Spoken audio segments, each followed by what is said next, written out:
Ok, voy a compartir pantalla. El Sermón del Monte. Vamos a empezar leyendo Mateo 5, 1 al 12.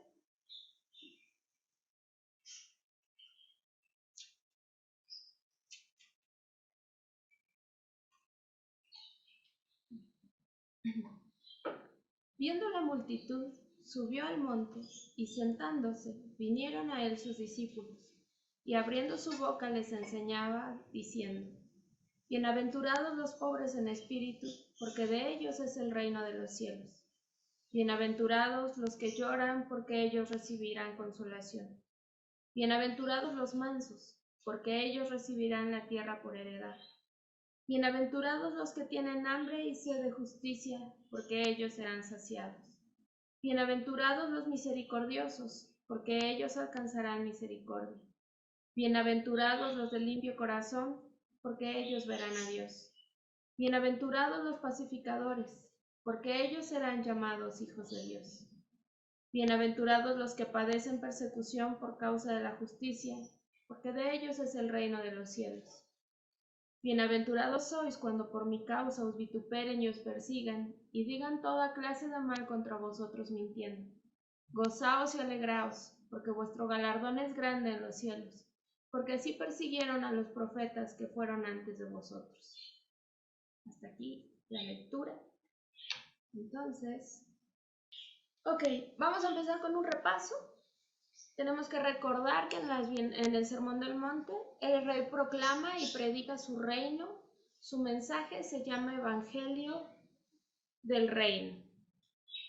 Su actividad tiene dos ejes: la actividad del Señor Jesús.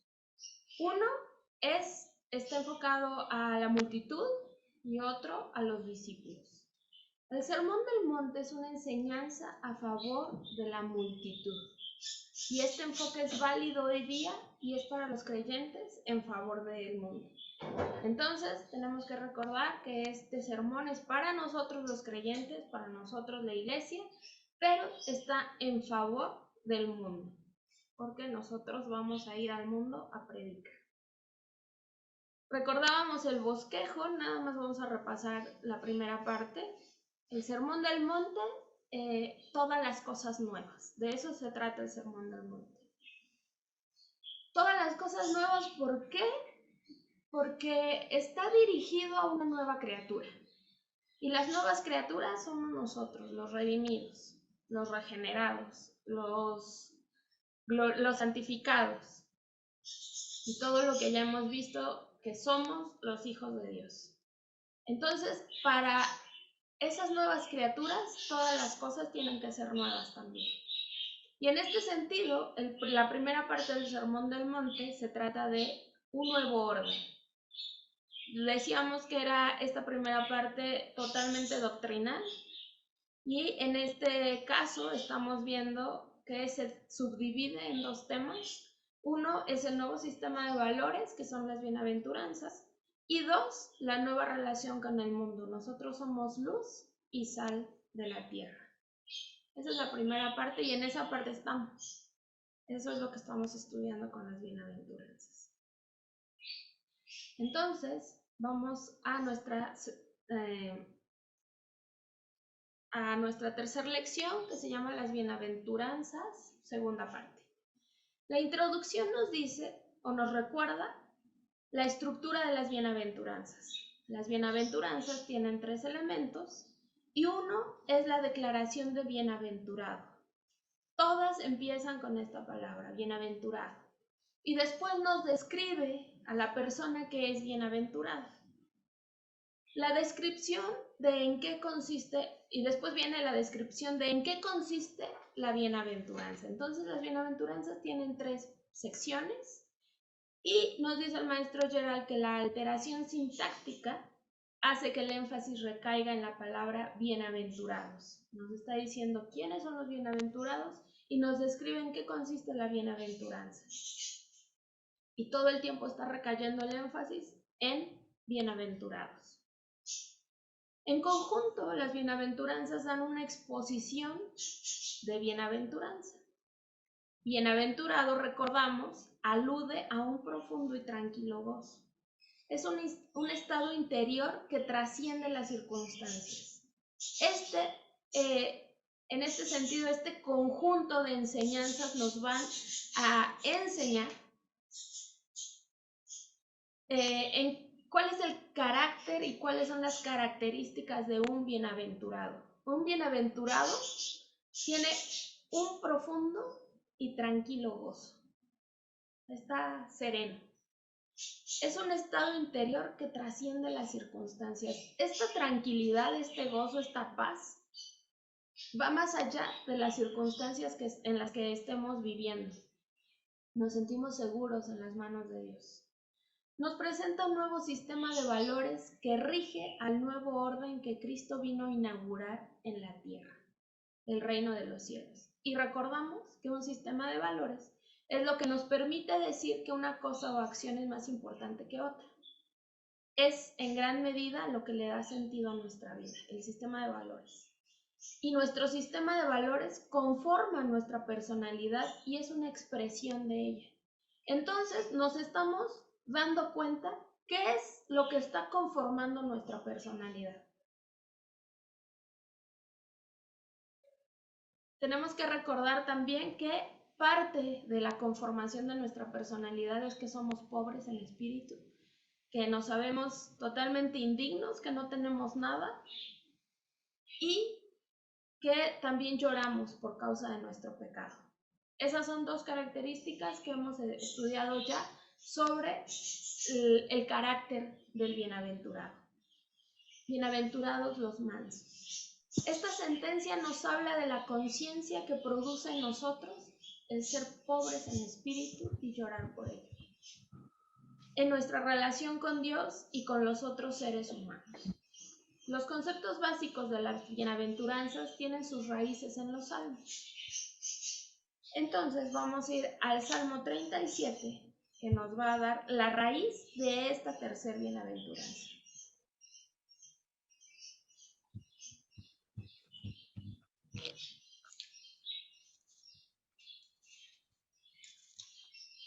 Salmo 37, lo voy a leer completo.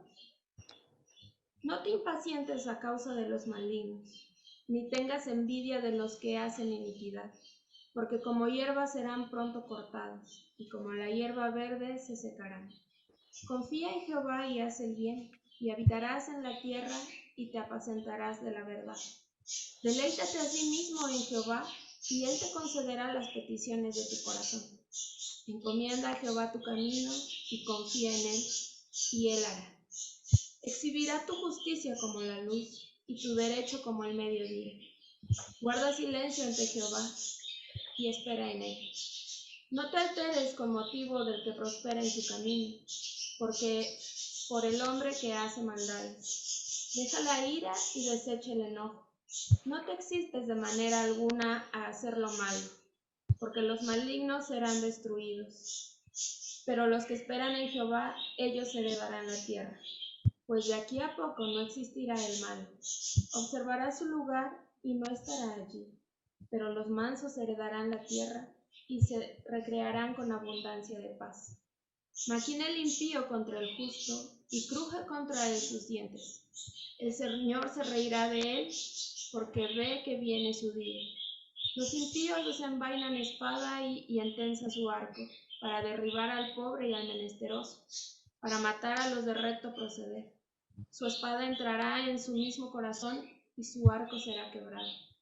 Mejor es lo poco del justo que las riquezas de muchos pecadores, porque los brazos de los impíos serán quebrados, mas el que sostiene a los justos es Jehová. Conoce Jehová los días de los perfectos, y la heredad de ellos será para siempre.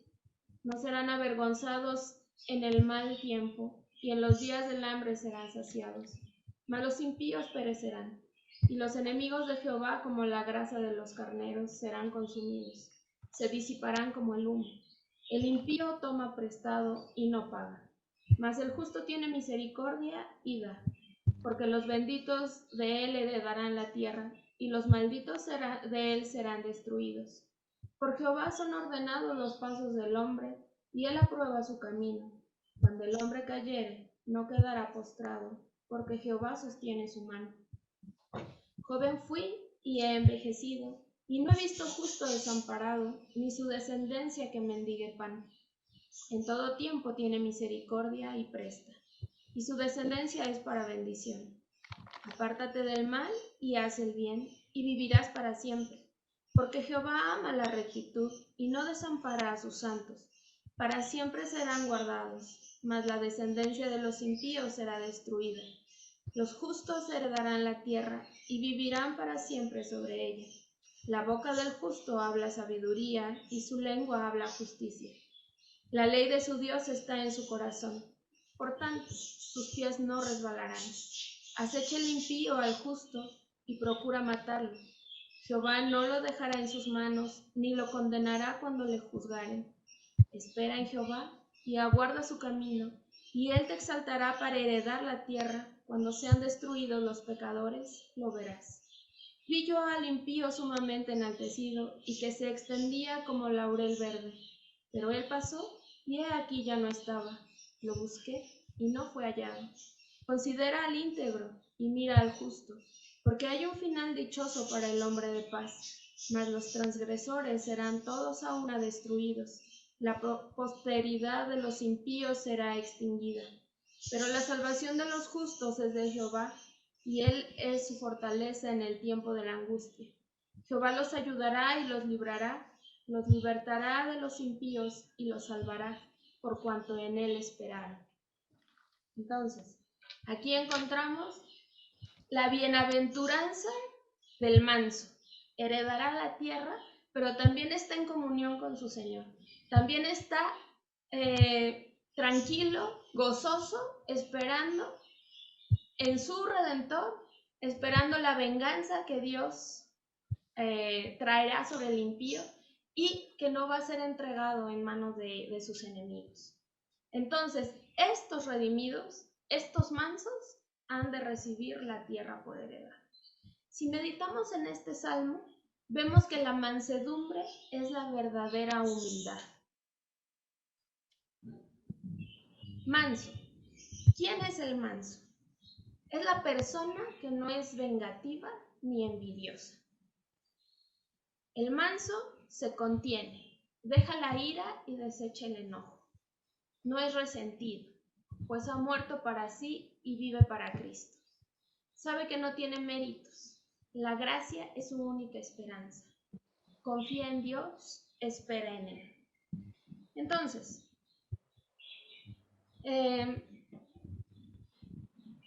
esta bienaventuranza causa verdadera sorpresa porque se opone de una manera tan completamente radical a lo que el hombre natural piensa. Entonces, el hombre natural, ¿qué piensa? En la venganza. El hombre natural es envidioso, el hombre natural es iracundo. Y el Señor Jesús le está hablando a sus discípulos, ustedes no sean así. Ustedes van contra el mundo, o sea, no contra el mundo en cuanto a estar peleando con él, sino que van en contracorriente. Mateo, tenemos que recordar que escribió principalmente a los judíos. Entonces, esta idea que que Mateo está plasmando de la enseñanza de Jesús, pues va completamente contra la ideología judía, porque ellos tenían ideas acerca del reino que no eran las ideas que Jesús venía a enseñarnos. Los judíos eran materialistas y militaristas. Entonces, para ellos el Mesías era alguien que los iba a conducir a la victoria. Tenemos que recordar que los judíos estaban esperando a un Mesías guerrero, a un rey así.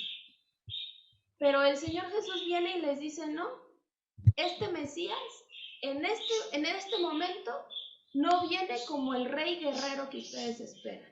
No viene a entregarles el reino, no viene a darles todo lo material. Tenemos que recordar también que los judíos querían librarse del lazo de los romanos, pero para tomar el lugar ellos. O sea, para ellos oprimir al mundo, que era el imperio romano en ese momento, y eso era lo que ellos estaban buscando, totalmente errado. Pero Jesús está corrigiendo esta ideología a sus discípulos y les está diciendo, ustedes, los herederos de la tierra, los herederos del reino, ustedes tienen que ser mansos. Y hay una conexión lógica y obvia entre nuestras bienaventuranzas. ¿Por qué? Porque la primera bienaventuranza nos pide que nos demos cuenta de nuestra debilidad y de nuestra incapacidad. Bienaventurados los pobres en espíritu. Y después de darnos cuenta de nuestra incapacidad, entonces nuestra condición, también nos damos cuenta de nuestra condición irremediable de pecado y por eso lloramos. Entonces debemos preguntar, ¿quién es el manso y cómo es el manso? Por ejemplo, tenemos algunos personajes en el Antiguo Testamento. Abraham, cuando se reparte la tierra con su sobrino Lot, Lot escoge el mejor lugar, la parte que tenía agua, la parte que tenía pastos. Y Abraham no se enoja, deja a Lot paciente que escoja el lugar que iba a tener, el mejor lugar, y él se queda con el lugar que no era tan bueno, pero aún así está consciente de que el Señor le ha prometido la tierra. Y entonces él sabe que Dios lo va a bendecir. Tenemos a David, especialmente en su relación con Saúl. Todo el tiempo está defendiendo su vida, sí, pero de una manera más hacia su persona, huyendo de Saúl todo el tiempo. Pero cuando tiene la oportunidad de matar a Saúl, siempre dice, no, porque es el ungido de Jehová. Tiene misericordia también, pero es manso, porque está esperando el tiempo de Dios. Él sabía que aunque ya era el rey ungido, el tiempo del Señor para que fuera el rey de Israel todavía no había llegado. Y entonces todo el tiempo está soportando la injuria y la antipatía de Saúl hacia su persona. Y en este sentido, David es manso. ¿Quién más? Posiblemente el que más me impacta a mí es el profeta Jeremías. Porque el profeta Jeremías fue llamado a comunicar la verdad al pueblo. Una verdad que nadie quería aceptar. Una verdad que todos los consejeros del rey negaban. Los consejeros del rey le decían, no es cierto que va a venir maldición sobre Israel. No es cierto que vienen momentos difíciles. Y entonces Jeremías tenía la difícil tarea de comunicarle al pueblo de que si no se arrepentía, entonces iba a venir un pueblo a dominarlos y entonces iban a ser esclavos. Y si nos vamos al Pentateuco, encontramos que esto que le sucedió a Israel venía predicho por el Señor desde el Pentateuco. Y les decía, si ustedes no son obedientes, entonces voy a mandar a una nación que los someta para que ustedes aprendan a amarme.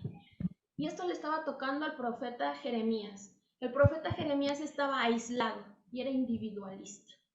Hoy día lo llamaríamos poco cooperador. Y esto nos suena. Este era un inadaptado social, porque mientras todo el mundo decía que le iba a ir bien al pueblo, él estaba denunciando la maldad del pueblo, porque no decía lo que todos los demás decían. Era un no cooperador, era alguien que no sabía trabajar en equipo, era alguien, sí, un inadaptado social que todo lo veía mal, pero lo soporta todo y aún así sigue comunicando su mensaje, el mensaje que Dios le da, que era la verdad. La palabra de Dios y el trabajo de Jeremías era comunicar la palabra de Dios y decir la verdad. Tenemos a otro manso, a Pablo, que sufre en diferentes circunstancias injurias de diferentes iglesias, pero especialmente la injuria de su pueblo. Los malos testimonios, las mentiras. Y Pablo todo el tiempo, cuando se trata de su persona, se mantiene tranquilo, no se defiende. Y finalmente tenemos el ejemplo más grande, que es el del Señor. Tenemos que aprender cómo reacciona el Señor ante los demás, frente a sus enemigos. El Señor Jesús sufre persecución, sufre mofas, burlas, sufre el sarcasmo, de la gente, de los principales sacerdotes, del Sanedrín. Sufre burlas, pero esta actitud hacia sus enemigos siempre es de mansedumbre, siempre es de quietud. Evidentemente, cuando la palabra del Señor se ve transgredida, cuando estas personas no lo están solo ofendiendo a Él, sino están ofendiendo la verdad de Dios, entonces el Señor reacciona. Ser manso no quiere decir, bajo ninguna circunstancia, ser débil. No quiere decir ser débil de carácter, ni quiere decir que todo lo vamos a aceptar. La mansedumbre no significa indolencia. Hay personas que parecen mansas por naturaleza, pero no son mansas, son indolentes. Es gente a la que no le importa. Es gente que está viendo lo malo que está sucediendo, pero dice, ay, que sigan haciendo lo que quieran. Y normalmente creemos que esa gente es mansa, pero no, la verdad es que no le importa. Es una persona indolente.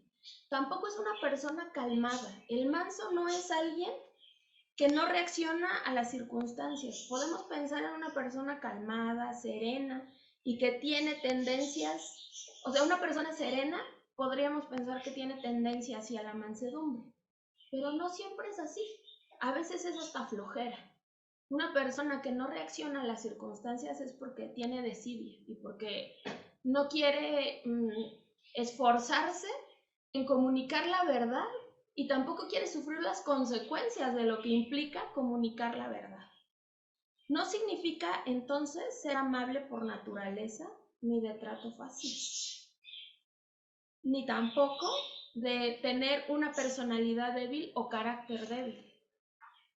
La mansedumbre más bien es compatible con una gran fortaleza, con autoridad y con poder. Y para poder tener esto, poder de capacidad, no vayan a creer que es poder así sobrenatural y cosas extrañas, sino de autoridad y de poder, porque el manso es íntegro y porque es intachable, porque se comporta conforme a los valores del reino, porque es un defensor de la verdad a tal grado que está dispuesto a morir por la verdad. ¿Por la verdad de quién? Del Evangelio, por la verdad que Dios nos ha comunicado. Por la verdad con mayúscula, por Cristo. Debemos dominar entonces los labios y la boca. Y no deberíamos decir lo que nos dan ganas de decir. Cuando nos están insultando, cuando nos están humillando. En este sentido podríamos sentirnos humillados, pero el manso se recuerda a sí mismo que es pobre, que su pecado es grandísimo, que es una podrida llaga desde la coronilla hasta la punta de los pies. Y entonces al manso no deberían ofenderle las humillaciones, las ofensas, las groserías de los demás, porque él sabe que lo que diga cualquier persona de él es poco comparado a lo que verdaderamente es. Y esto nos humilla fuertemente y es difícil aceptarlo y es difícil reconocerlo. Pero este manso que está siendo agredido, que está siendo humillado, que está siendo ultrajado y maltratado, no es vengativo. Esto tampoco quiere decir que se va a dejar que físicamente, por ejemplo, vayan contra su persona. No se trata de eso. Se trata de cuidar su persona, sí, pero no provocar o no buscar más bien la venganza. Porque sabe que cualquiera que lo ataque, cualquiera que está contra los hijos de Dios, entonces está contra Dios mismo. Tenemos que recordar esta situación de que cuando Satanás es echado por el arcángel Miguel de los cielos, entonces está enojado con Dios. ¿Y qué va a hacer? Pues no se puede desquitar con Dios. ¿Pero qué sí hace? Se puede desquitar con quien es su imagen y semejanza. Y va y lo mata. Eso es lo que hace Satanás. Y entonces, los hacedores de maldad, eso es lo que están buscando. Matar a los hijos de Dios. Que no sean salvos. En ese sentido estoy hablando. Los hijos de Dios en ese sentido tienen toda la capacidad de defenderse, sí, pero nunca buscando la venganza, dejando la ira. porque saben que la venganza es de Dios y quien los va a vengar es Él mismo, y que Él dará su justo pago. Entonces, el manso ya no se ocupa de sí mismo ni de lo que los demás digan. Se ve a sí mismo por lo que es y sabe que nadie puede decir de él nada que sea demasiado malo. También significa que habrá una ausencia total de espíritu de venganza, de tomarse revancha, de procurar que el otro pague por el hecho. Y en este sentido, también esto es perdonar. El hecho de no procurar que el otro pague en la misma cantidad en la que me hirió, eso también es perdón. Y eso implica un dolor casi como morirse. Hay un escritor que escribió en defensa de la fe y dice en su descripción de perdón que perdonar casi es morir, porque duele no poder, no querer vengarse del otro. Y eso es el perdón. Debemos ser pacientes, sobre todo cuando sufrimos injustamente. Y en este sentido, el manso, que sabe que sufre injustamente, es el que no busca la venganza. Ahora, si el cristiano sufre por su pecado, sufre por su negligencia y por su tontería, pues no puede decir que no puede decir que está sufriendo injustamente, sino que está sufriendo por su propia tontería. Y no es en este sentido en el que estamos hablando. Siempre que vamos haciendo las cosas conforme a lo que Dios dice y sufrimos, entonces sí estamos sufriendo injustamente. Debemos dejarlo todo en las manos de Dios, sobre todo si sentimos que sufrimos injustamente. El verdaderamente manso está siempre satisfecho, está contento, no tiene necesidad de nada. Aún su futuro, aún sabe cuál es su futuro. El justo ha de juzgar al mundo y a los ángeles. Y estos justos heredarán la tierra. Este manso va a ser juez del mundo y también va a ser heredero de la tierra. Siguiendo con nuestra lección, no me deja avanzar. Yeah. El manso no se descontrola. Decide sufrir para no herir. ¿Para no herir a quién? Especialmente a la iglesia. No es pasivo, pero sí es sumiso al Señor. Ser sumiso al Señor quiere decir que tenemos nuestro lugar y que sabemos cuál es nuestro lugar.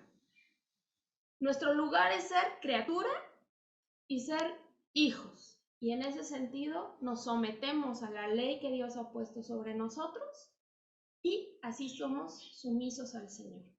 Acuérdense, la ley ya no está sobre nosotros para condenarnos, está para arrojarnos luz y guiarnos en cómo debemos comportarnos. Sus fuertes convicciones se expresan en su mansedumbre.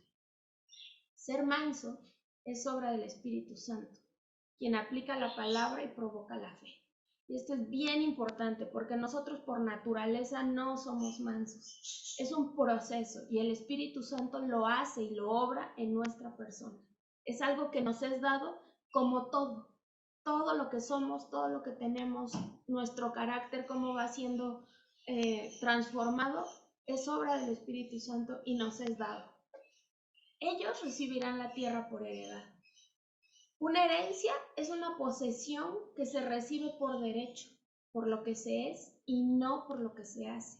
Entonces, si somos coherederos juntamente con Cristo, recibimos la tierra por quienes somos, porque somos los comprados por precio y somos hijos adoptados de Dios, no por lo que hacemos, porque de ser lo contrario, entonces estaríamos afirmando que es por obras. Pero estamos afirmando totalmente lo contrario, no es por obras. El reino de los cielos es de los pobres en espíritu. La tierra es posesión del ciudadano del reino. Entonces fíjense qué bonito, porque mientras que espiritualmente el reino es de los pobres, físicamente la tierra es posesión de los mansos. Pero estos mansos son ciudadanos espirituales del reino de Dios. El lugar de la realización del reino es aquí en la tierra. El creyente es coheredero con Cristo.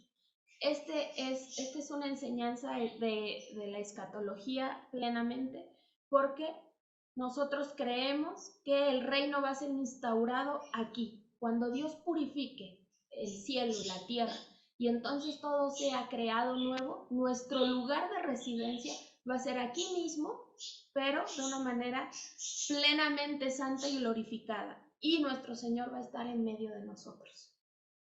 Él va a habitar en medio de su pueblo. Hay un elemento escatológico. Tenemos que recordar que la escatología es, en parte, el estudio del reino de Cristo. Es un concepto cardinal en el entendimiento del tiempo y estudia la tensión entre el ya del reino y entre el todavía no del mismo reino. O sea, ya está instaurado el reino, pero todavía no se muestra en su plenitud. Y esto es lo que estudia la escatología. En este sentido también podemos afirmar que la fe mira hacia atrás para ver lo que Dios ya ha hecho. Ya envió a su Hijo a morir por nosotros, resucitó y ascendió a los cielos. Y nuestra esperanza mira hacia el porvenir para ver lo que todavía Dios hará para consumar el reino. ¿Qué es lo que Dios todavía hará? Pues todo lo que vimos el jueves en nuestra lección de parusía en el vocabulario de la fe. Muchas veces olvidamos que el cielo es donde Dios está. No es la totalidad de la vida venidera. No es totalmente, o sea, tiene más implicaciones estar en la presencia de Dios. Cuando el reino venga en su plenitud, vamos a estar en el cielo también. El reino implica al cielo, porque donde está Dios está el cielo, pero donde está su Hijo está el reino, porque Él es el Rey. Espero que no nos haga bolas con esto. La Biblia nos habla de la nueva tierra y de los cielos nuevos. La nueva tierra será de nosotros para servir al Señor. Y desde este momento, la tierra ya es de nosotros para que sirvamos al Señor. Será nuestro campo de trabajo. Bueno, espero hasta aquí dudas. ¿No? ¿Quedó claro? Bueno, entonces, vamos a la cuarta bienaventuranza. Bienaventurados los que tienen hambre y sed de justicia. Tener hambre y sed suele ser una descripción de los desdichados. Y el Señor Jesús nos describe como desdichados. El que es hijo de Dios, el que es ciudadano del reino, tiene que ser un desdichado con hambre y sed ¿de qué? De justicia. Cuando el hambre y la sed son auténticas, ocupan toda la atención de nuestra persona y no podemos pensar en otra cosa. En este sentido, tenemos la descripción de los salmos. Vamos al Salmo 42, por favor. Salmo 42, 1 y 2. Dice: como el ciervo brama por las corrientes de las aguas, así clama por ti, oh Dios, el alma mía. Mi alma tiene sed de Dios, del Dios vivo. ¿Cuándo vendré y me presentaré delante de Dios? Entonces, el hambriento y sediento de justicia, ¿por qué está clamando? Por Dios. Porque en su ser viva la presencia de Dios. Porque se comporte de tal manera que pueda estar delante de Él sin ningún temor. Y digo esto ¿por qué? Porque estoy ya dando por sentado que somos solamente los redimidos los que podemos estar delante del Señor y podemos ya comportarnos así y tener este deseo de comportarnos como Él quiere. Isaías 55, por favor. Isaías 55, 1 nos dice: a todos los sedientos, venid a las aguas, y los que no tienen dinero, venid, comprad y comed. Venid, comprad sin dinero y sin precio vino y leche. ¿A todos los qué? A los sedientos. Y también está implicando aquí a los hambrientos, porque dice comprad sin dinero. Y que compren no solo agua y pan, sino vino y leche. O sea, está implicando una bendición todavía mayor, una bendición más profunda todavía. Pero a estos les está prometiendo que van a ser saciados. Amós, el profeta Amós, Amós 8, Amós 8, 11. Nos dice: He aquí vienen días, dice Jehová el Señor, en los cuales enviaré hambre a la tierra, no hambre de pan, ni sed de agua, sino de oír la palabra de Jehová. Este es el bienaventurado, el que tiene hambre por estar en la presencia del Señor, el que tiene hambre, como nos dice el profeta, de oír la palabra de Jehová. La sed y el hambre tienen que ser de justicia, no de comodidades o de bienes. Y veíamos la semana pasada que el pobre en espíritu no necesariamente implica ser pobre de bienes materiales. Entonces, es la justicia. ¿De qué justicia? Vamos a ver de qué justicia nos habla.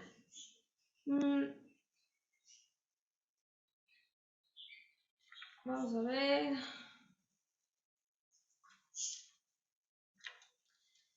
Tiene hambre de justicia, pero porque reconoce que el problema, o que su problema, es su yo, es su arrogancia. Porque el yo es la causa final de la infelicidad.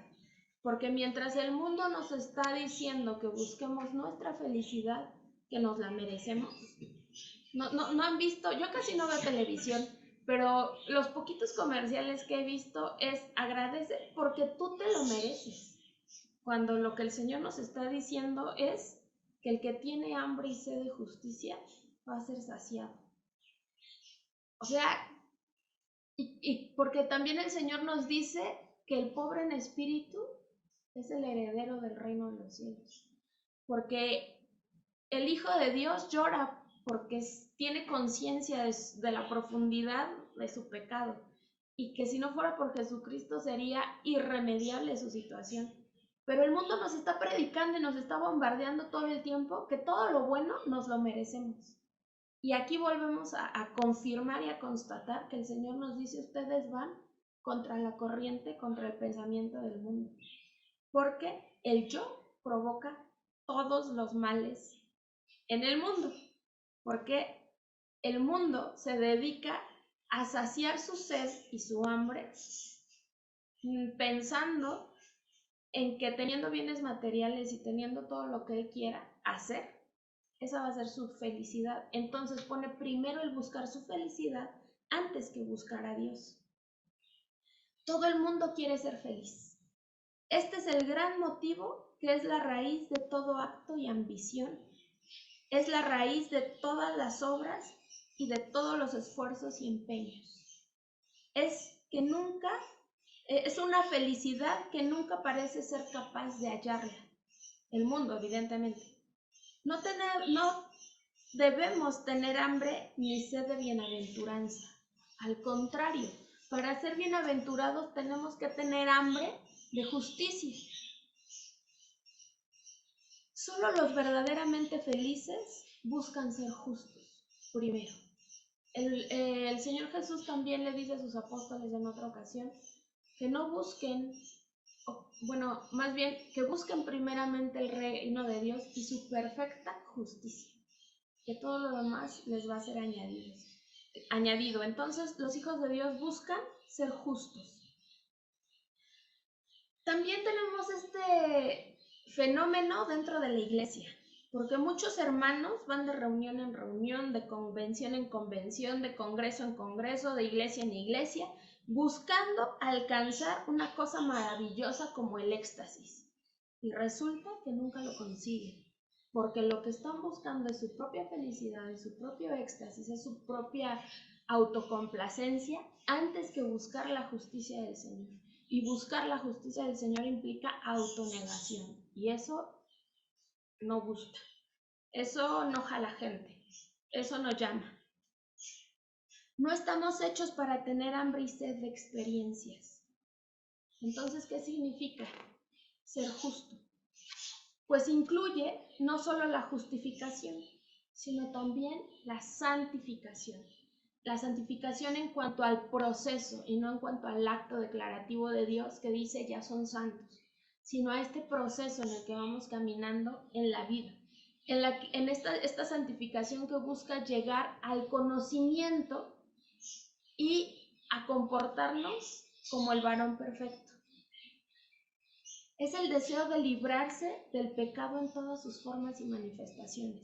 El justo, esto es lo que busca, librarse del pecado, ser santificado, entonces ser apartado del mundo para el servicio de Dios. Él sabe, el justificado, el que tiene hambre y sed, que el pecado lo separa de Dios. Y entonces está con este deseo de justicia, que es un deseo de ser justo delante de Dios, un deseo de librarse del pecado, porque el pecado es lo que se interpone entre Dios y Él. Nos impide el conocimiento de Dios, y esto es gravísimo. El pecado nos impide el conocimiento de Dios. Y si decimos que uno de los elementos de la fe es el conocimiento, y que de aquí desprenden los otros dos, que son la voluntad y los sentimientos, entonces imagínense lo grave que causa el pecado en nosotros. Nos impide conocer a Dios como es Él, y también impide que nos conozcamos y nos reconozcamos a nosotros mismos como somos. Viles pecadores que no tendríamos esperanza si no fuera por el Señor Jesús. Y entonces, el que tiene hambre y sed de justicia es el que ve que el pecado y la rebelión lo ha apartado de Dios y anhela esta restauración, anhela la relación original de justicia en la presencia de Dios. Este hombre que hemos venido contemplando en función de las bienaventuranzas es un hombre que ha llegado a comprender que el mundo en el que vive está bajo el dominio de Satanás. Comprende que está bajo el dominio de una influencia maligna y que ha andado conforme al príncipe de la potestad del aire. Y entonces anhela esta liberación. El pecado es algo que contamina la esencia misma de nuestro ser y de nuestra naturaleza. El cristiano es alguien que desea verse libre de todo esto. Tener hambre y sed de justicia no es sino desear ser positivamente santo. Ser como nuestro Señor Jesús. Y todo esto que les estoy leyendo, lo estoy leyendo del libro que el maestro Gerald nos está comentando, que podemos consultarlo. Entonces, ¿qué implica ser justo ya concretamente? Implica reconocer que nuestra justicia es falsa. No tenemos hambre y sed de justicia mientras haya en nosotros el más mínimo sentir de autosatisfacción con algo que haya en nosotros o con algo que hayamos hecho. También significa que estamos profundamente conscientes de nuestra necesidad de liberación y de un Salvador. Nunca podré ser como Jesucristo. Y lo sé, mientras estemos en esta vida no vamos a ser perfectos como Él. Pero sí puedo luchar con el pecado y puedo andar, dice aquí muy curioso, puedo dejar de andar por los basurales de la vida. Esto forma parte de tener hambre y sed de justicia. Eso quiere decir que no voy a andar, pues sí, por los basureros, por donde el pecado purula, y yo voy a estar feliz estando en medio de eso. No, yo ya como redimido tengo la capacidad de desear no estar en esos lugares y de apartarme del pecado.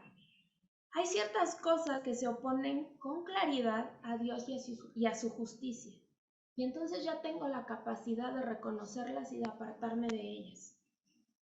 Es someter mi vida a la disciplina. Y tenemos que recordar esto. En la iglesia, pastores, ancianos, diáconos, maestros y gente de la congregación que nos llamamos de a pie, todos estamos bajo disciplina. ¿Bajo cuál disciplina? Bajo la disciplina que el Señor nos ha dado. Y el que tiene hambre y sed de justicia busca esto, busca estar bajo la disciplina.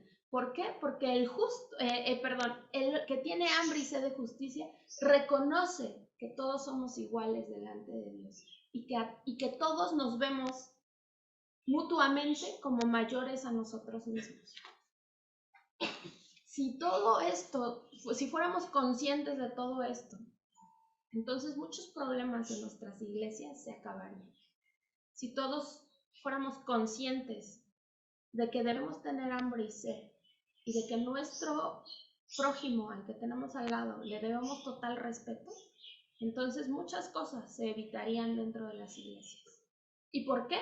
¿Por qué sí pasa? Pues porque el pecado está inmiscuido en medio del pueblo de Dios, porque lo dejamos que se enseñoree de nosotros y entonces andamos metidos en los basurales de la vida, como dice el hermano Lloyd Jones, y nos estamos gozando en eso.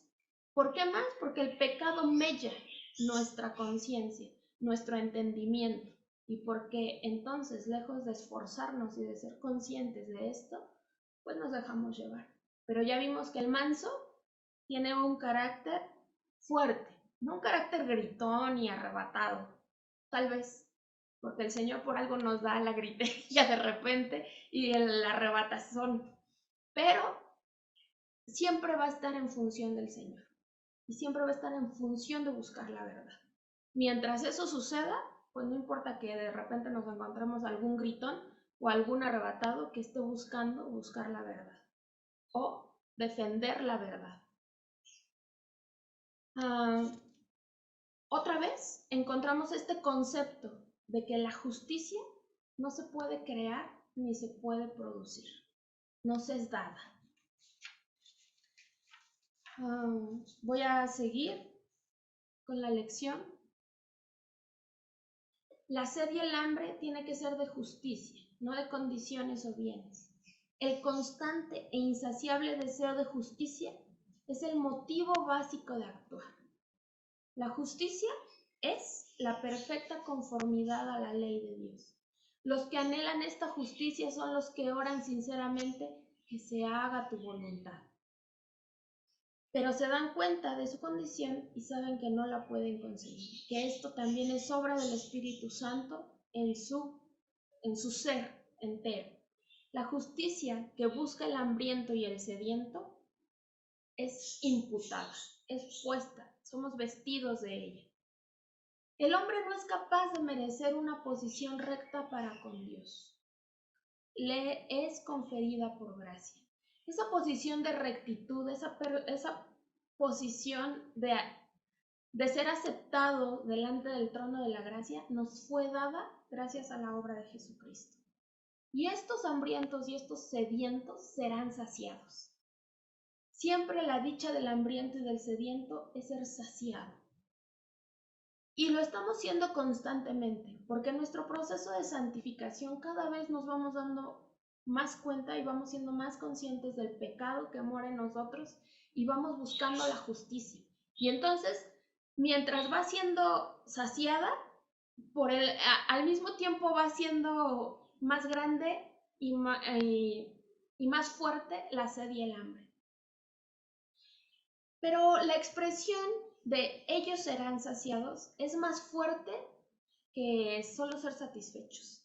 Quizás sería hartos. El maestro Gerald tiene una expresión aquí que la verdad nos dice: siempre la dicha del hambriento y del sediento es ser saciados, pero la expresión aquí es más fuerte. Quizá una mejor traducción sería hartos. Aún esto es poco. Véase Apocalipsis 19:21, ahorita lo leemos. En la literatura griega, la palabra fue empleada por los profetas cómicos, poetas cómicos, porque la connotación más usual tenía que ver con engordar a los animales y su aplicación a los hombres llevaba la idea de atiborrar o atracar. En el contexto de esta bienaventuranza, el concepto es de ser totalmente satisfecho, en abundancia, sin ninguna posibilidad de más. Los hambrientos y sedientos de justicia serán totalmente justificados. Esta es su bienaventuranza. ¿Cuándo van a ser totalmente, absolutamente, perfectamente justificados? Pues cuando venga el juicio final y estemos ante el tribunal de Dios y nuestro abogado nos declare justos, justos por su obra en la cruz. Entonces los hambrientos y sedientos de justicia serán totalmente saciados. Les dije que íbamos a leer Apocalipsis. Vamos entonces a Apocalipsis 19,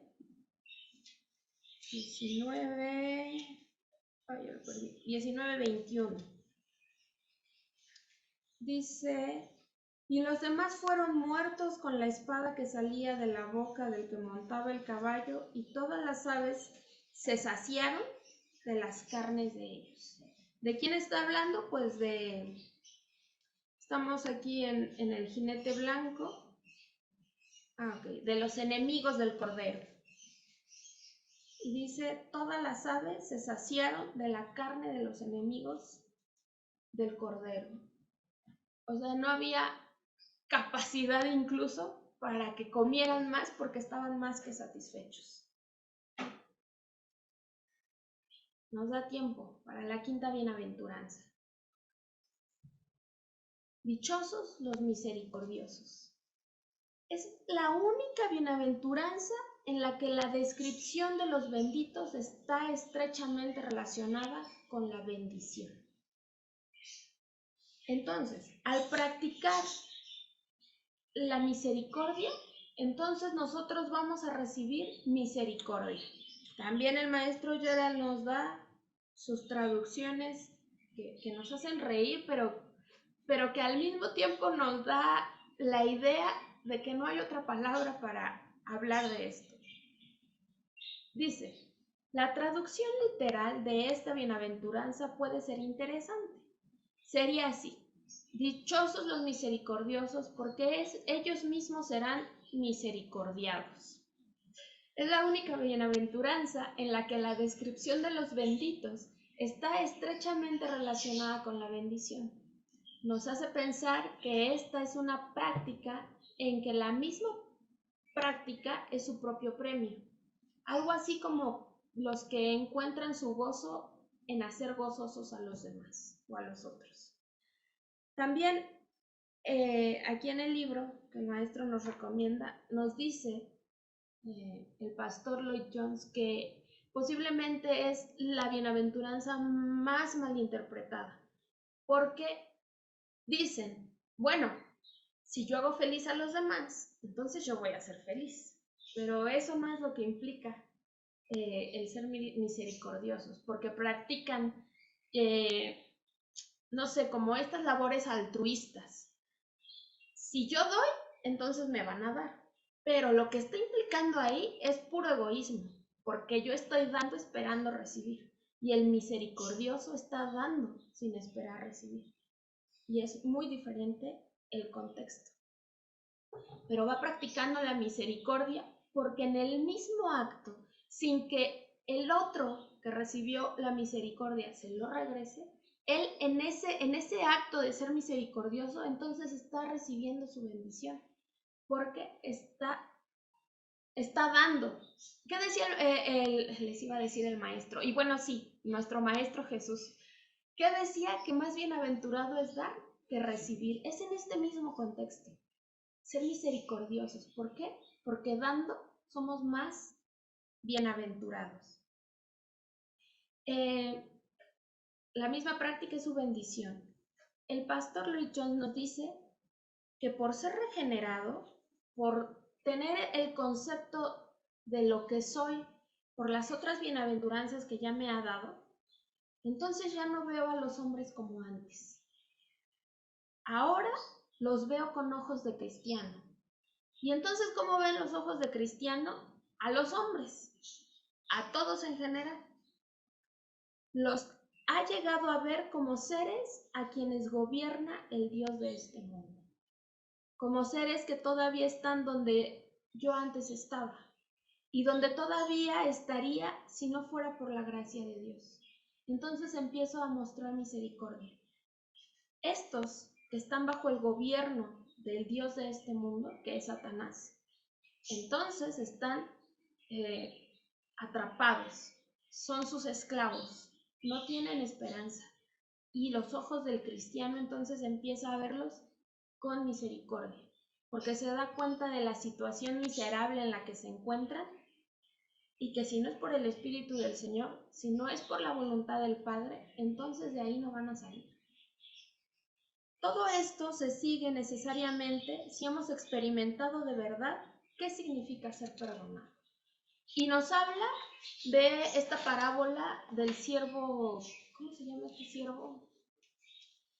Es algo así como injusto. Este siervo que le fue perdonada una deuda grandísima porque rogó a su señor que le fuera perdonado y entonces le dice, bueno, ve, pero se encuentra a su consiervo que también le debía, pero una parte o una pequeña porción de lo que él debía. Ah, sí, la parábola de los dos deudores. Y entonces echa a su consiervo a la cárcel hasta que acabara de pagarle. ¿Qué está mostrando este deudor o este mal siervo? Pues que no se dio cuenta de la bendición que recibió al recibir el perdón de su deuda, porque realmente eso fue lo que pasó. El Señor le perdonó su deuda, pero él no fue capaz de perdonar al otro que le debía. Y en este sentido, tampoco debemos entender que yo perdono para ser perdonado. Esto no es así. Yo perdono porque fui perdonado. No podemos condicionar nuestro perdón, el perdón que Dios nos da, a si yo perdono o no perdono. Y esta es una idea también muy errada y muy arraigada en la iglesia. Si tú, o sea, perdona para que Dios te perdone. No. Perdona porque Dios te ha perdonado tu gran deuda. Y el misericordioso se comporta así, porque sabe que su gran deuda fue perdonada y porque está viendo a los hombres naturales bajo la influencia maligna de Satanás. Aquel que se da verdadera cuenta de su posición delante de Dios y de su relación con Él, debe por necesidad ser misericordioso con los demás. La misericordia es compasión. No es esto de, ay, qué lástima me da, como el perrito que veo en la calle. No. La compasión implica actos, implica acción. El misericordioso, el compasivo, ve al que está sufriendo, al sufriente, y entonces procura algo para su bien. Sea mucho, sea poco, él procura que el que está en situación de desgracia sea confortado y sea consolado. El misericordioso ama. La misericordia es amor. Y como les decía hace 8 días, normalmente pensamos que con sonrisitas y abracitos amamos. Y la verdad es que no amamos así. Amamos cuando nos estamos comportando como el Señor nos manda que nos comportemos. Y primeramente yo no ofendo a los demás. No transgredo la integridad emocional, física y espiritual de nadie. Así es como amo. Obviamente, si yo me comporto así, voy a poder dar un abrazo y una sonrisa sinceras. La misericordia es afecto. Siento afecto por el que tengo enfrente y entonces me siento movido a actuar a favor de él. Es identificarme con el sufrido, como ahorita que tenemos y que conocemos a varios de ustedes que están enfermos, pues nos condolemos con ustedes. Y también cuando sabemos que van mejorando, pues nos da gozo. ¿Por qué? Porque el Señor ha puesto en nuestro corazón movernos a misericordia. Por eso nos identificamos con el sufrido. La misericordia comparte afectivamente las penas del otro, como el apóstol Pablo nos dice, ¿quién se enferme? Que yo no me enferme. Pero ¿quién goza? Que yo no goce. Es recíproco, es igual. no es igual ser generoso que compartir. ¿Por qué? Puede ser que el que tiene muchos dé de mucho, porque tiene mucho, porque le sobra. Pero el que comparte, aún de lo que no tiene o de lo poco que tiene, comparte. En este sentido yo lo viví mucho en Cuba, sobre todo con una familia de amigos que son pastores también. Y veíamos la situación difícil de ellos, pero ella se esforzaba por darnos lo mejor que tenía y entonces compartía con nosotros. No porque le sobrara, sino porque nos daba de lo mejor que tenía aún para su hija y para su esposo. Eso es compartir. Compartir es una preocupación por los demás. Es hacer propias las cuitas, las cargas, los dolores de los demás. Es a la vez un sincero sentimiento y la acción consecuente. O sea, si estoy viendo al que sufre, entonces, pues a veces sí de verdad no tenemos nada que hacer, no podemos cambiar las situaciones. Pero ¿qué sí puedo hacer? Orar y pedirle a Dios que esa situación de esa persona que me está doliendo, que me está afectando, entonces Él la resuelva como Él tenga dispuesto a resolverla. Y pedimos también misericordia de Dios para con esas otras personas. La misericordia se aprende. Experimentamos la misericordia al saber del amor de Dios en Cristo Jesús. Porque yo recibí misericordia, entonces soy capaz de ser misericordioso. Porque yo fui rescatado de los basurales de la vida, entonces yo me comporto con misericordia ante los demás. Es fruto de la obra de Dios por medio de su Espíritu en los corazones de los ciudadanos del reino de su Hijo. La misericordia es fruto del Espíritu Santo. Es un fruto que se da en los corazones de los redimidos. Y la misericordia es un fiel reflejo de un nuevo ser. Si estamos en una situación en la que todo es nuevo, entonces también debo reflejar la novedad de mi ser, que fui regenerado, que fui restaurado. Esta bienaventuranza rompe el círculo vicioso de la comunicación y soledad que sufre toda persona apartada de Dios por sus pecados. Entonces, si somos movidos a misericordia, necesariamente somos movidos a predicar el Evangelio. Y esto es el romper ese círculo vicioso de incomunicación y soledad del pecador. Porque el pecador, por más rodeado de una multitud que esté, está solo, porque su principal relación está rota. Y esta es la falta de comunicación o el círculo vicioso en ella. No tiene una comunicación correcta con su Creador. La misericordia tiene que mostrarse a todos los hombres y especialmente a los de la fe. Y eso nos lo dice el apóstol Pablo en Gálatas, que seamos buenos con todos, especialmente con los de la fe. Practicando las misericordias, recibimos misericordia y por eso somos bienaventurados. Pero no es una misericordia que nos sea respondida o sea recíproca inmediatamente. Pero la principal misericordia que recibimos es la de Dios. Ok, hasta aquí terminamos con esta tercera lección. ¿Tercera o cuarta lección? Cuarta, ¿no? Ay, qué rápido, cuarta lección ya. Bueno, entonces, como yo sé que es mucha información y que de repente pues es difícil de procesar todo, nada más les hice unas preguntas muy facilitas. La primera sería, ¿cuál es la tercera bienaventuranza? ¿Cuál es la cuarta bienaventuranza? ¿Cuál es la quinta bienaventuranza? Y algo muy importante, que es saber dónde está el cielo y entonces, ¿dónde está el reino de los cielos? Ok, lo voy a dejar ahí, pero escucho a quien quiera participar.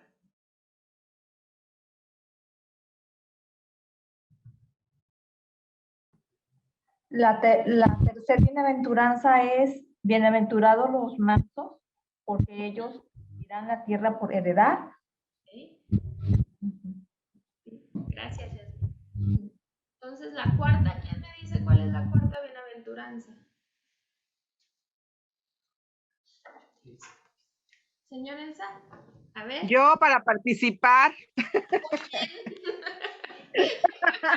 Bienaventurados los que tienen hambre y sed de justicia. ¿Por qué? Porque... ¡Ay! Los que tienen Que hambre. serán saciados. Serán saciados. Muy bien. Gracias. Entonces, la quinta bienaventuranza. Bienaventurados los misericordiosos, porque ellos alcanzarán misericordia. Sí, muy bien, Almita, gracias. Bueno, ahora, ¿quién va a ser el valiente que me diga dónde está el cielo? ¿Dónde está Dios? Muy bien, la presencia de Dios. Y entonces, ¿dónde es el reino de los cielos? Aquí en la tierra. Eso. Gracias. Muy bien. Bueno.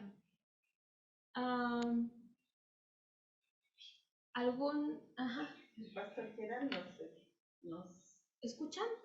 No, el pastor Gerald nos recuerda que debemos repasar el Sermón del Monte y leer Santiago. Ok. Para el próximo estudio. Ok, este libro no lo tiene. No, pero nos dice que, bueno, en otra edición de este mismo libro nos dice que nos recordaba volver a leer el Sermón del Monte y leer todo Santiago. Bueno, todo Santiago es pequeñito, Santiago tampoco es gran cosa. Además, se dice 37 veces.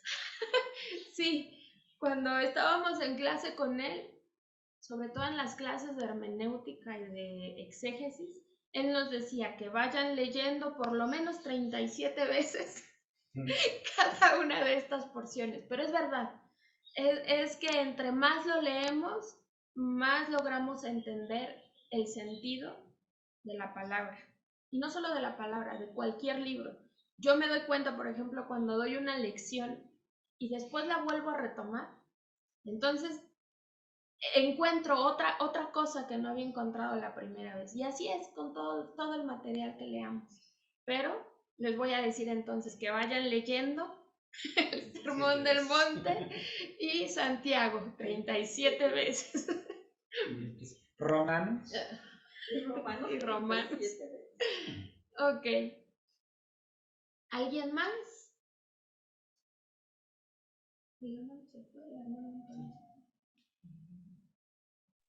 Pues yo quisiera hacer un comentario, ¿verdad? De que en realidad, hermana Susi, es verdad lo que usted dice de que estamos yendo contra corriente completamente. Porque pues sí, en la televisión cuando yo veo, a veces a mí me gusta ver mucho las series policíacas. Y a mí también. ¿Cómo abordan? Ay, es un abordaje. Y ahorita, si supieran, no sé si se han dado cuenta, la homosexualidad. Híjole, pasan anuncios y lo magnifican tanto que estoy hasta asustada. Yo nunca había visto algo así, algo tan incisivo, tan descaradamente. No sé cómo llamarle. Y me asusta eso, la homosexualidad y todo lo que es de que tú tienes derecho a ser feliz. Tú puedes labrar tu propio destino. Ayer, ¿cuándo fue? Los días que yo no pude estar en las clases, que fue jueves, viernes, en la clase de su esposo, hermana Susi. Solamente el sábado porque ya entré a trabajar. Pero pues nos están rolando, o sea, no siempre voy a estar trabajando, nos van a estar rolando. Y la directora de la orquesta donde yo trabajo, ella misma me estaba diciendo, no, pues compra una plaza con más horas. Le digo, pero es que eso es un delito. Eso ya no está permitido en la nueva reforma del expresidente Enrique Peña Nieto. Y esa no se dejó, eso no es cierto, esa sigue. Me dice, pero ¿qué tiene? Tú piensa en tu futuro, piensa en ti, ya no pienses en los demás, tú hazlo, porque es tu futuro. Y yo me quedo pensando, pero ¿cómo? O sea, bueno, no es cristiana, pero ella dice que es católica y está al frente de una, pues dirigiendo la orquesta, ella es directora. Entonces, ¿qué pensamiento tienen? O están aconsejando invalidar la ley, transgredirla y salirme con la mía nada más por tener más cosas. Y ya de hecho digo, no, o sea, todo, en realidad, yo veo que incluso hasta tener amigos así de otra, que no sean cristianos, hasta es tóxico. En realidad, o sea, ya está llegando a un límite tóxico, todo es una rebatiña. Todo lo que me estuvo platicando, lo que sucedía en la Facultad de Música, que todos se arrebatan, que quieren más horas, todos quieren entrar, todos quieren estudiar maestría sin ir a la maestría en línea, nada más pasan lista, pagan el semestre y les dan el papel. O, por ejemplo, ahorita van en cuarto semestre muchos, pero no van, no asisten. Antes de la pandemia no asistían presencialmente. Después de la pandemia, pues menos entran en línea. Entonces, pues nada más están pagando y les están pasando los semestres. Y eso es una fraude. Y con todo lo que estamos viendo ahorita, yo digo, ay, Dios mío, estamos solos, no digo que solos, estamos con Dios, pero estamos todos los cristianos parados así enfrente del océano, y pues todas las aguas en contra nuestra, ¿verdad? Pero pues no nos van a negar porque Cristo está con nosotros. Y yo le digo a Dios, Señor, yo no me quiero contaminar de eso, yo no quiero ser avariciosa, anhelar y querer más, y no se conforman con lo que tienen, quieren más, y no se llenan, y logran tener eso más, y pasan por sobre quien sea para tener más. Eso me estaba diciendo la directora, y que pues, que ni modo, me dice, ni modo, Jasmine, así está, tienes que ver por tu futuro. Y le dije, no, mi futuro es Dios, y yo dependo de Él, o sea, yo no dependo de las cosas, y yo no voy a ser fraudulenta. Comprar una plaza, eso está prohibido, y eso jamás lo voy a hacer, o comprar horas. Y ella me estaba aconsejando que lo hiciera. Entonces, bueno, quise comentar eso porque por todo lo que estamos viendo. Totalmente, hermana. Si antes no era, yo no digo que no era tanto, siempre se ha visto eso, pero ahorita está como para, en serio, está cañón. Sí, sí. Es un movimiento que se llama progresismo, y que debemos conocer, y que debemos saber de qué se trata. Justamente de esto, de promover la homosexualidad. Estamos casi a nada de que se legalice la pederastia, el aborto. ¿Para qué? ¿Cómo? Para quitarle la esencia al ser humano. Es un movimiento que se viene gestando, pero desde todos los tiempos, porque es obra de Satanás. Pero debemos conocer con qué cara se nos está presentando ahora Satanás. También esto del feminismo, es muy fuerte esto del feminismo, tiene sus raíces en el marxismo, en el comunismo, y pues es todo lo que está provocando, que es que no me acuerdo cuál es exactamente la palabra, es la, ¿cómo es la palabra? Del hombre que le quitan su identidad, deconstrucción, se llama así, deconstrucción del ser humano, porque entonces, por ejemplo, cuando promueven el aborto, es porque es un saco de células, pero nosotros estamos seguros que es un bebé y que ya hay vida y que hay conciencia desde el momento de la concepción, claro que la hay. Y esta es la cara con la que se está disfrazando ahora Satanás. Nada más que yo pienso que por estos medios de comunicación que son mucho más abiertos, entonces se ve más. Pero esto siempre lo ha habido. Desde que Adán y Eva cayó, el objetivo de Satanás era justamente esto, de construir la naturaleza humana, destruirla. Nada más que ahora se viene disfrazando en las épocas de diferentes rostros. Y sí asusta. Sí, también yo de repente digo, ¡ay! Pero pues bueno, nuestro papel como iglesia es conocer al Señor y predicar el Evangelio. Exactamente, esto de la tolerancia que está muy de moda. Pero no, la verdad es que tolerantes al pecado no, ni aún en la iglesia. Debemos denunciarlo y debemos, sí con amor, pero siempre con la conciencia de que estamos sometidos a disciplina y que el cristiano, el que está dentro de la iglesia, no puede comportarse como las personas del mundo. Hay una frase que me encontré y que también viene muy ad hoc.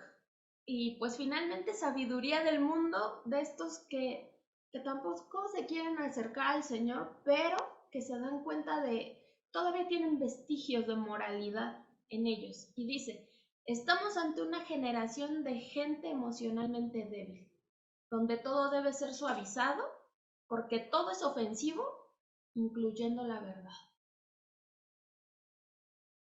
¿Y saben quiénes fueron los culpables o fuimos los culpables de que esta generación se ofenda con tanta facilidad? Los que los precedimos. Porque entonces les suavizábamos la vida, les decíamos todo suavecito. No se fuera a ofender el hermano, el niño, la persona. Pero cuando uno dice la verdad, el maestro Gerald decía que la verdad picaba.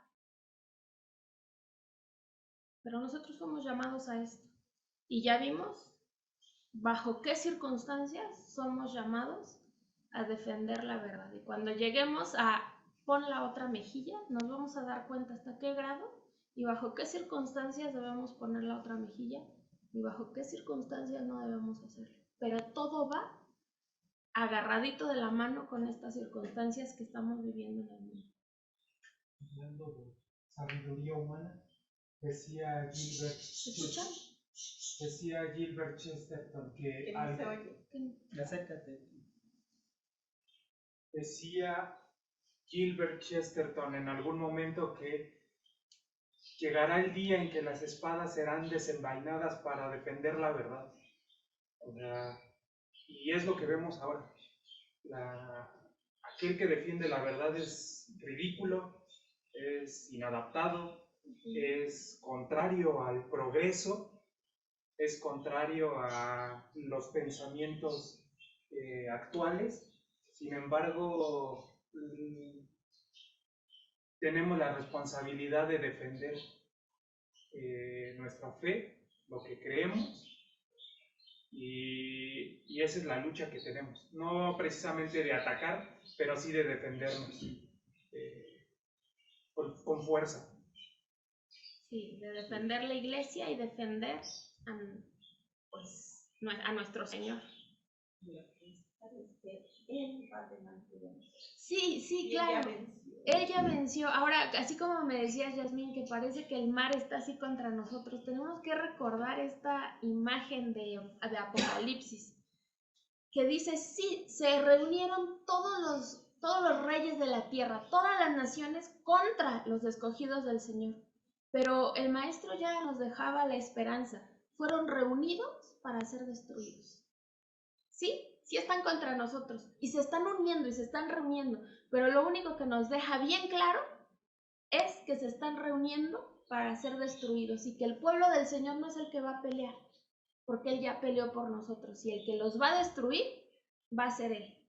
Y entonces, en ese sentido, leemos Apocalipsis con muchísima esperanza, porque Apocalipsis de eso se trata, de ser un libro de esperanza, donde el pueblo de Dios se sabe protegido, defendido y consolado por aquel que murió en la cruz, por el Cordero inmolado, que después lo vamos a ver triunfante en el caballo blanco, viniendo por su pueblo. Sí. Lo otro bonito que también el maestro Gerald nos enseñaba mucho y nos recordaba todo el tiempo es que el trono está ocupado. ¿Se acuerdan? En el tiempo, es Isaías, en el tiempo del rey Usías, dice Isaías, yo vi el trono ocupado. ¿Y qué nos recuerda esto? Bueno, el maestro ya nos contaba, Usías era uno de los de los reyes mejorcitos y más queridos del pueblo, cuando muere, pues el pueblo se siente desprotegido, porque el rey, ¿quién los iba a gobernar? Pero Isaías, ¿qué nos dice? Vi el trono ocupado, el trono del rey. Así que Jehová reina y está en medio de sus hijos y nos defiende. Si toda la historia de la humanidad hemos visto cómo nos defiende, ahora en esta época, aunque nos asustemos, que es natural, también nos va a defender. Esa es nuestra esperanza. Pero eso no quiere decir que estemos ignorantes y que no nos demos cuenta de lo que está pasando. Eso tenemos que saberlo. Pero siempre confiados en que Jehová reina. Okay. ¿Tenemos más preguntas, más comentarios? ¿No? Bueno, pues entonces nos despedimos. Nos vemos el jueves para el repaso. Y nos vemos también dentro de 8 días. Bye. Vamos a orar, perdón. Vamos a orar. Padre, Señor, te damos gracias porque en el momento de estudiar tu palabra nos santificas. Gracias porque en el discurso de la cruz, en el discurso, Señor, del Sermón del Monte, hablas de la nueva realidad en la que ya estamos, en la que ya vivimos, donde somos parte de tu reino, siendo tú el Rey.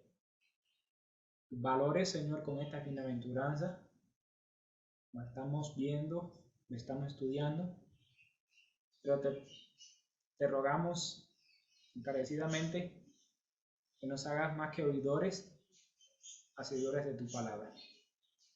Haznos sumisos a ella, haznos sumisos a ti, haznos sumisos a Cristo, que su pensamiento es reflejado en tu santa palabra. Que al salir, Señor, de esta reunión, podamos ir con la valentía de seguir empapando esta sociedad desabrida en oscuridad, en tinieblas, con el mensaje del Evangelio. Te lo pedimos, Padre, por Cristo Jesús. Amén. Amén. Bueno, hasta luego. Bye.